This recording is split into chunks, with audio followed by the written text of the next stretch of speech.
Kepolisian Republik Indonesia resmi mengakhiri penyelidikan kasus dugaan ijazah palsu Presiden Joko Widodo. Setelah melalui uji forensik oleh Bareskrim, dokumen ijazah Jokowi dinyatakan asli. Uji laboratorium meliputi pemeriksaan kertas, tinta, stempel, dan mesin ketik skripsi. Seluruh unsurnya dinyatakan identik dengan ijazah teman seangkatan di UGM. Karena tidak ditemukan unsur pidana, penyidik memutuskan menghentikan penyelidikan. 5 laporan terkait termasuk satu yang dilayangkan Jokowi sendiri sudah ditarik ke Polda Metro Jaya untuk dikonsolidasi. Penanganan kasus saat ini berada di bawah koordinasi Subdit Kamnek Ditreskrimum. Kapolri Jenderal Listio Sigit Prabowo menegaskan penanganan kasus berlangsung profesional dan transparan. Polri juga melibatkan pengawas eksternal untuk memastikan kredibilitas proses. Namun, sejumlah pakar masih meragukan hasil penyidikan. Pakar telematika Roy Suryo menyebut hasil uji lapor tidak ilmiah dan minim data teknis. Sebagian publik juga menuntut agar Polri lebih terbuka dan transparan. Meski penyidikan telah ditutup, sorotan publik masih terus berlanjut. Sebab kasus ini bukan hanya persoalan dokumen, tapi ujian besar atas integritas lembaga penegak hukum di mata rakyat.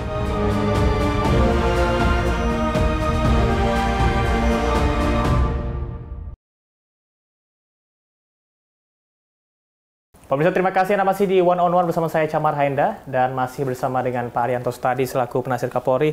Pak Arianto, tadi kita sudah berbicara banyak hal dan seperti yang Anda sampaikan bahwasanya tupoksi dari Kapolri dan juga institusi Polri adalah untuk menjaga stabilitas dan juga keamanan. Salah satunya adalah gonjang-ganjing yang terjadi di masyarakat saat ini ya.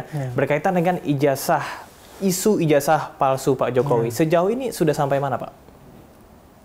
Isu ijazah palsu itu jadi panjang ya, ramai banget karena terjadi antara laporan dari, saya sebut ya.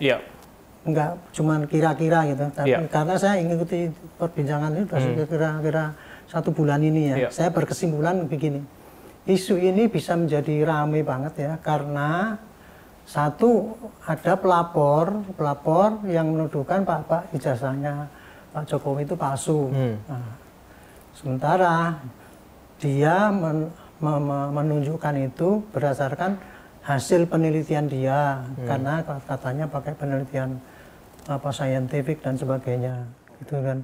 Tapi bukti-buktinya itu banyak diumbar di media sosial. Nah, sementara yang dituduh kemarin akhirnya Pak Jokowi itu memberi laporan balik di Polda Metro bahwa dia merasa dicemarkan dan kemudian ada provokasi dan sebagainya gitu. Jadi mengapa ini jadi prosesnya gonjang-ganjing lama banget? Karena ini ternyata disampaikan para pengadu ini pertama kali adalah ternyata bekas dari orang yang benci sekali dengan Pak Jokowi, pendendam lah gitu.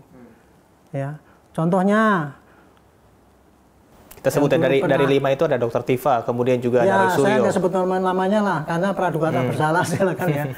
Ada yang dulu pernah dipecat dari menteri, dendamnya bukan main.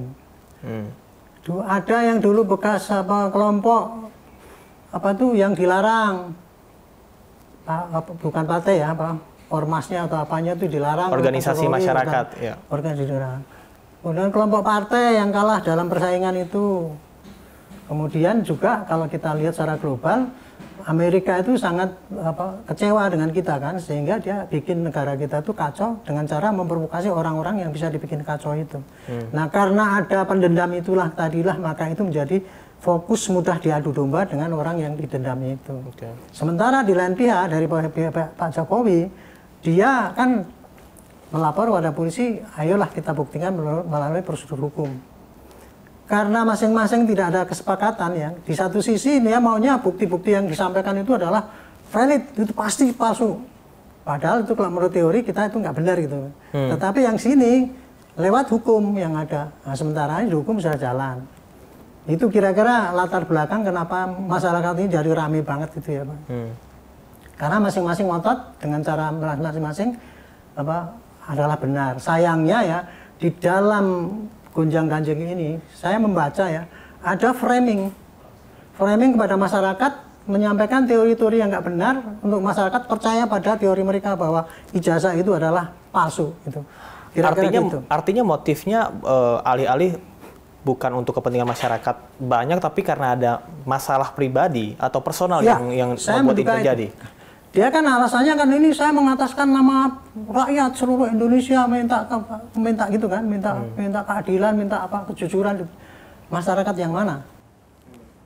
Kan dia nggak bisa mengatakan ini masyarakat saya kumpul sini sama-sama apa minta Pak Jokowi gini, kan gitu. Nah sementara yang dari sini oke, silahkan aja buktikan di pengadilan kalau memang ini yang perlu Pak Jokowi kan gitu kan. Nah sekarang kasus itu sudah diproses ke Polda Metro. Ya. Pertama ke Barreskrim, yang satunya Barreskrim. Yang ke Barreskrim laporannya tidak dijadikan LP karena menurut penyidik itu bukan pidana. Makanya ditelisik dulu itu ya dengan penyelidikan. Itu pun kemudian ternyata hasilnya tidak cukup, ada unsur-unsur bahwa itu tidak pidana sehingga penyelidikannya pun perlu dihentikan. Sementara laporan yang di Polda Metro itu menunggu daripada kepastian Barreskrim itu mengatakan asli apa tidak. Karena kalau yang di Polda Metro itu yang dibuktikan harus dua. Satu adalah pembuktian kembali apakah ijazah Pak Jokowi itu asli atau palsu, dan dibuktikan apa kalau seandainya ini kesimpulannya ini adalah asli, maka berarti tuduhan-tuduhan itu tadi bisa berupa pencemaran, bisa provokasi, bisa berupa fitnah dan sebagainya. Itulah yang sekarang sedang berkembang di Polda Metro gitu. Nah, dalam perjalanan seperti ini pun kan ini dari pihak-pihak yang ini tadi ya menuntut ini kan memframing macam-macam. Contohnya misalkan gini ya, bahwa putusan pengadilan di Jogja itu si Bambang itu kan diframing seakan-akan itu kan, coba bayangkan orang dipenjarakan oleh Pak Jokowi gara-gara dia nggak mau menunjukkan ijazahnya kayak gitu. Padahal kan itu adalah putusan pengadilan yang dulu dituduh menebarkan berita bohong bahwa ijazah Pak Jokowi palsu, sudah dibuktikan oleh hakim dan sebagainya, yang mengatakan itu salah kan, dia kan sudah dihukum. Itu dia memprovokasi tidak percaya pada hakim. Kemudian ijazah Pak Jokowi dicek ke Gama, dosennya udah mengatakan ya gini memang ini asli dan sebagainya. Dia memframing pada masyarakat, itu kan Gama kan bersekongkol dengan Pak Jokowi, menutupi kejahatannya Pak Jokowi. Itulah yang dikerjakan oleh mereka itu. Terakhir belakangan ini ijazahnya dikatakan apa asli ya oleh Barreskrim. Dia tunjukkan skripsinya. Skripsinya ini nggak benar, ini gini kan gitu kan. Dia pakai teori pembuktian yang palsu juga, caranya gini. Kalau yang namanya membuktikan dokumen itu Pak ya. Kalau dokumen itu dokumen analog, itu ya pembuktiannya nggak pakai dokumen, pakai digital, pakai digital forensik, cukup pakai analog. Ini mereka nggak mau kan. Padahal apa? Mereka menunjukkan teorinya pasti benar, 1000% benar. Ternyata sampel yang dia pakai itu nyalahi, karena sampel yang dipakai kan bukan apa yang ditemukan, apa asli apa tidak dibandingkan dengan dokumen yang asli apa tidak. Itu baru pakai digital forensik. Tapi ini kan mereka nggak pernah menerima yang asli atau palsu, hanya memfoto skripsi dan sebagainya, menganggap itu adalah skripsi yang harus dibuktikan bahwa itu tidak benar kan gitu. Itulah contohnya. Artinya ya, sumber yang diteliti oleh orang-orang tersebut juga tidak sah, sehingga bisa dikatakan seluruh hasil analisisnya tidak sah. Itu. Dia mengatakan saya ahli forensik, scientific dan sebagainya macam-macam. Ini penelitian saya tuh nggak boleh dibantah, nggak boleh digini. Tapi dia itu dengan curangnya ngomong bahwa dia itu memang meneliti pakai teori-teori itu tadi ya. Tapi sampelnya yang diambil itu apa? Bukan sampel bukti yang resmi, yang asli ataupun yang palsu, dibandingkan dengan yang asli ataupun yang ini. Oke, artinya analisis beliau mereka bisa dikatakan sah apabila sumbernya juga asli. Harus gitu. Harus asli. Pembuktian di scientific itu ataupun di pengadilan sama-sama bahannya harus valid. Kalau yang di pengadilan yaitu bukti yang akan dipakai, bukti itu pasti dicek dulu nih mengambilnya dari mana, proses nyitanya bagaimana, pembungkusan bagaimana, buktinya gimana, terus pengolahannya bagaimana, itu valid menurut hukum. Tetapi kalau penelitian yang mereka dalilkan itu mestinya ya kalau kita membuktikan barang yang tidak palsu, Kan dia harus barangnya dong, barangnya asli itu ada, kemudian ini yang palsu, ini yang asli. Artinya variabel pembandingnya juga harus valid. Dipastikan. Ini mereka kan tidak valid, mereka nutup-nutup itu semua itu. Oke. Nah, tapi rakyat dipaksakan gitu, itulah jadi kacau menurut saya kayak gitu. Oke, Pak Arianto, ini sebelum kita lebih luas lagi, melihat saat ini tanggapan masyarakat, Polri dinilai cenderung berpihak kepada Pak Jokowi atau juga Barreskrim. Sejauh mana kewenangan Barreskrim bisa mengatakan bahwasannya itu ijazah asli? Dan apa dasarnya atau bagaimana digital forensik yang dilakukan untuk hal tersebut? Itulah. Itu tadi satu ini lagi sudah terlanjur. Saya bisa katakan itu lagi framing mereka adalah framing itu artinya gini Pak, memaksakan berita untuk jadikan suatu kebenaran, itu namanya framing. Ya. Framing mereka adalah Barreskrim, Gajah Mada, itu semua dikendalikan oleh Jokowi untuk kepentingan Jokowi. Kan gitu yang mau dibikin gitu. Buktinya sekarang dipertanyakan sampai di mana itu kewenangan Barreskrim menentukan itu asli apa tidak. Itu kan cuman bukan otentik, bukan identik. Itu kalau saya dalam kalimat saya itu kedunguan mereka itu.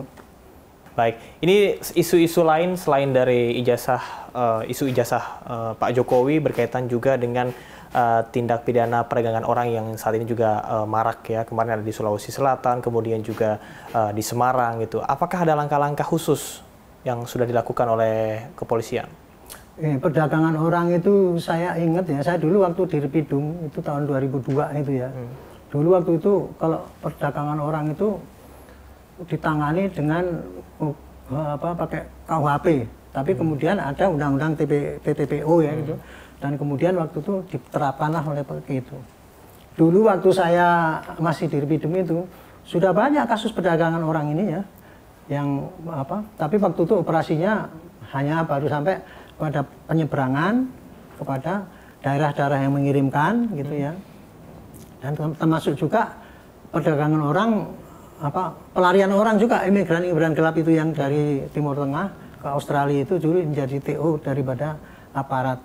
Kalau saya lihat sekarang ini ya, untuk TPPO ini jadi masalahnya tidak sesimpel yang dulu itu Pak. Kalau dulu kan orang sesimpel cuman di perdagangan orang untuk dipekerjakan ataupun di sana, kemudian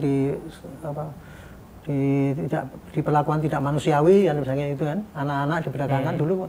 Kalau sekarang kan perdagangan orang kan sampai di Myanmar diambil ininya kan gitu kan, jadi ngeri kan itu kan. Jadi maraknya perdagangan orang itu bukan hanya karena tidak tertanggulangi yang dari dulu itu, tetapi juga itu sadisnya daripada para yang pelaku perdagangan orang itu yang diambil, itulah yang jadi concern dari pemerintah, sehingga pemerintah sekarang sangat meningkatkan upaya yang sangat intensif untuk mencegah perdagangan orang itu.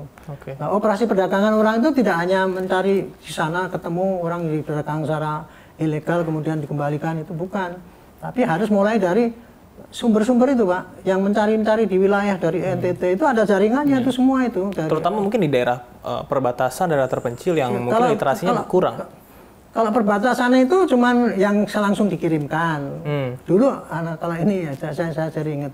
Di Kalbar itu dulu ada orang yang perdagangan orang caranya gini, pura-pura orang Hongkong gini kawin sini, kemudian di sana jadikan istri, ternyata di sana cuma jadi budak. Itu contohnya kayak gitu gitu. Itu dulu modusnya kayak gitu ya. Tapi modus-modus yang belakangan ini justru yang diwaspadai adalah itu tadi pakai TKI resmi gitu ya.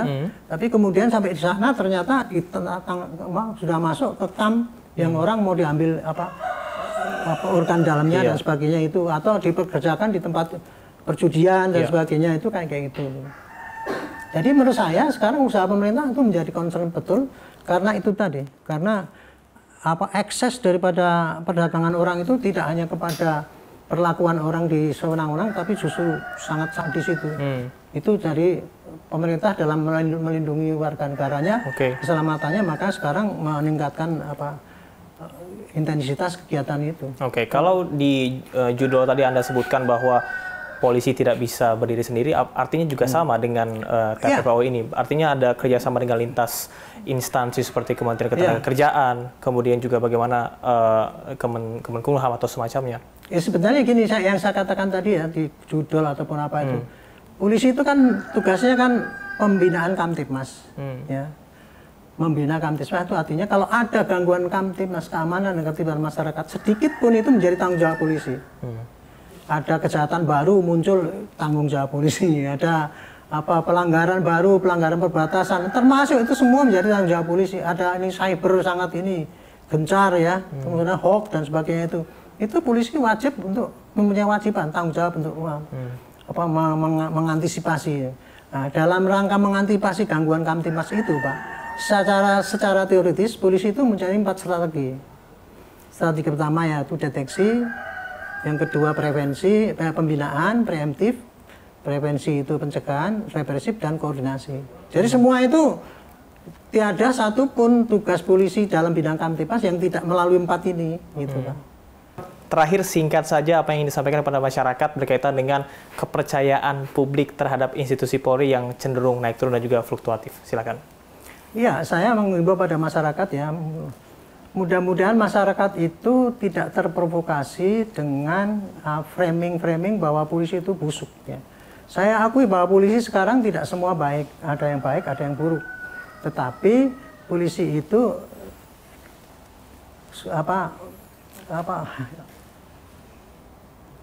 sudah kodratnya, dia akan dibenci masyarakat karena dia berbuat sedikit saja, udah pasti viral. Tapi kalau dia berbuat baik itu dianggap sebagai tugas polisi.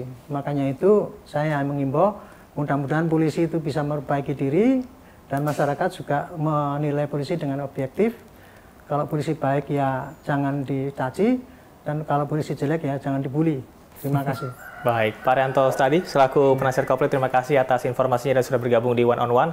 Dan pemirsa, dan kita berharap bahwa Polri bisa terus menjaga integritas dan juga kepercayaan di masyarakat di tengah isu yang beredar saat ini. Saya Chamar Hainda, sampai jumpa di One on One selanjutnya.